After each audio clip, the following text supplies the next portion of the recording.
what's up, guys? I'm Harvey. I'm here with Josh today. Josh, why don't you tell people a little bit about who you are and what you do? My name is Josh Hively. I'm a real estate investor here in Columbus, Ohio. Right now, mostly focused on distressed single-family houses. And just jumped on here today to talk about one of our recent deals. Yeah, we're going to talk about a deal that you are currently working on, right? Yep. Okay, so what was the deal? Where is it at? Sure. So the particular property we're talking about today is down in the south of Columbus in Lancaster. It's on Cleveland Avenue. So it's a sort of a small house. I think it's under 1,000 square feet, 2-bed, 1-bath, a couple small outbuildings. I think just under an acre lot.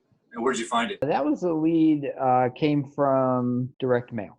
So how much did you buy it for? How much did you buy it for? How much did you pay? Yeah, so the purchase price was $24,500. And what did you add any value to it? Did you do any work to it at all? Yeah, so a little bit backstory, I guess, about the situation with the seller. They had some family members living in the house who had passed away. Actually, I believe it was her husband, and then she had moved out of the house, so they were just sort of ready to move on with that particular property.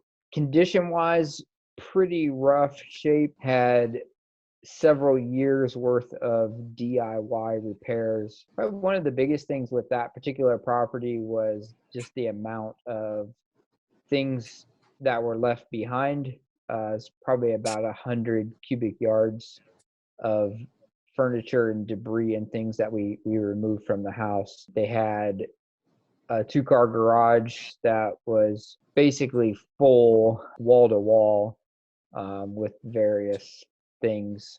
We did some minor repairs to this particular property. We just got cleaned up and listed on the MLS, but there were some subfloor issues in the bathroom where the toilet had been leaking, so we got that ripped up and got the subfloor sturdied in there. And then again, like I said, pulled out all the trash and debris from the house and got it cleaned out. And then some exterior work, just pulled out some bushes, and there was a lot of trash and things in the yard. So I did some basic landscaping, pressure washing, those sorts of things. And how did you fund the deal?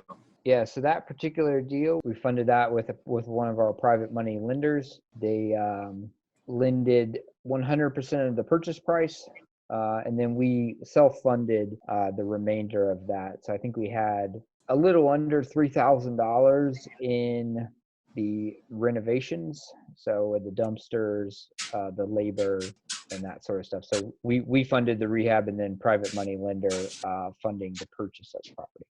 And this was a new lender that you found, or somebody you've worked with before? No, yeah, this actually was a new lender to our group. And actually it's kind of a cool deal because the purchase price was so low, and the rehab also being very low on this particular deal. It was somebody I had been talking with for a little while about lending on some projects with us. And this one was kind of cool because it let him lend to us for the first time at a pretty low entry point.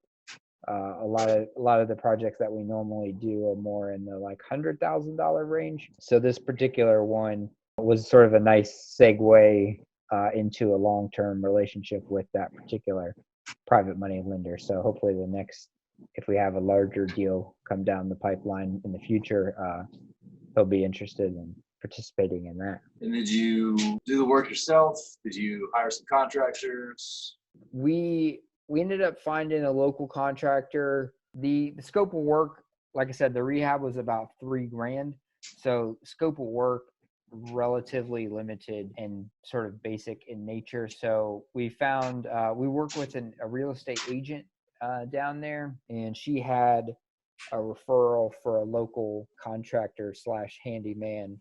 Nice. Who basically did the majority of the work by himself. I think he had some paid help for a day or two with the bulk of the trash out, but mostly did the work himself, which was like a little bit of a time delay. So he was on the project for probably about 10 days, as opposed to if we could have hired one of our local trash out companies or even our other main contractor, probably could have been done a few days quicker, but the price was right.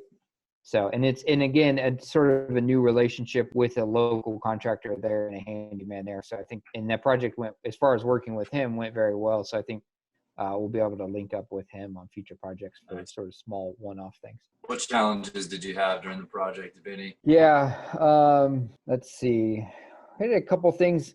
I think one problem that you have with on houses like this one, just the amount of stuff and debris that are in the house that the seller leaves behind can make it a little bit hard to really see what you're working with before you get into it. There was a couple things like some drywall work and stuff that we didn't necessarily anticipate. Probably my biggest trash out to date. So I underestimated a little bit on the number of dumpsters. When I got the second dumpster, I probably should have got a full size again, but I tried to step down a little bit, and then we ended up filling that, needing to get another one in there. And I think that ended up being about 100 cubic yards total. Actually, the biggest thing that we messed up on this one, and we're in the process of trying to develop our systems and processes within our company so that when we purchase properties, we make sure that we don't miss anything. On this particular one, we forgot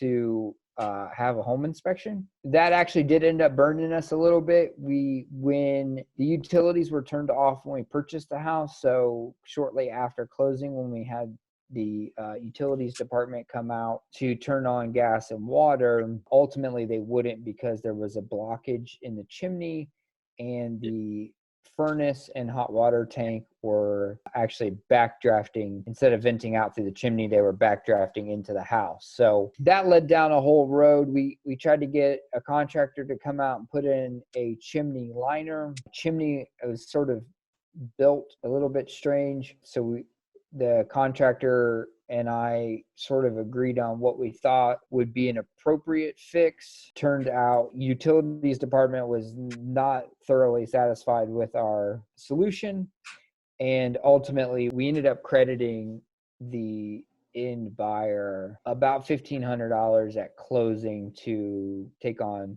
the issue themselves. They were actually already planning on basically a full rehab of the property, so they didn't have an issue taking that on. But we had about about $500 to the contractor for the fix, and then about $1,500 at closing. So I'd call that about a $2,000 mistake there. What did you learn from it?